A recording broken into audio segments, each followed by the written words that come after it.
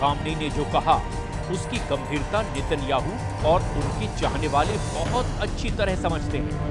Donald Trump को भी मालूम है कि राष्ट्रपति पद की शपथ लेने से पहले इजराइल और ईरान के बीच सीधा युद्ध किसी भी वक्त भड़क सकता है। ईरान के हाथ से सीरिया निकल चुका है, लेकिन खामनेई का इरादा बता रहा है कि इजराइल और अमेरिका को फंसाने वाले खेल की चाल ईरान ने चलनी शुरू कर दी है।